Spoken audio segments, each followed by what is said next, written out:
Jada Avanzado umamin na isinapubliko ang relasyon nila ni Darren Espanto. Usap-usapan ngayon sa ilang mga social media platforms at ilang mga online news portals ang pag-amin ng singer na si Jada Avanzado sa naging relasyon nila ng kapwa singer na si Darren Espanto. Sa kamakailang panayam sa nag-iisang anak ng kilalang classic singer na si Jessa Zaragoza na si Jada Avanzado, hayagan niyang inamin ang pagkakaroon nila ng special relationship ni Darren Espanto ilang taon na ang nakalilipas. Binalikan ni Jada Avanzado ang naging past nila ni Darren Espanto sa kanyang guesting sa programang Fast Talk with Boy Abunda sa GMA7.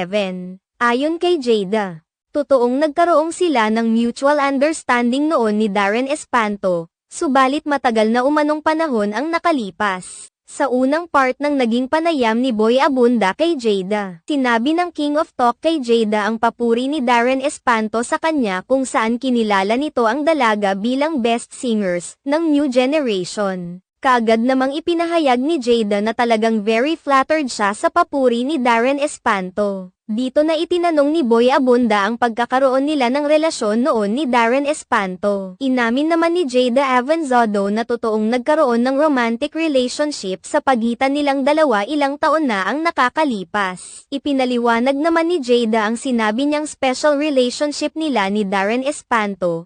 It was just mutual and we were vocal sa aming dalawa. We were vocal of that. We were special to each other at one point. Matatandaan na sa kamakailang guesting ni Darren Espanto sa Fast Talk with Boy Abunda, sinabi ni Darren Espanto na nais niyang gawing private ang naging nakaraan nila noon ni Jada. Sa kabila naman umano nito ay inilahad naman ni Darren na nanatili pa rin silang magkaibigan na dalawa.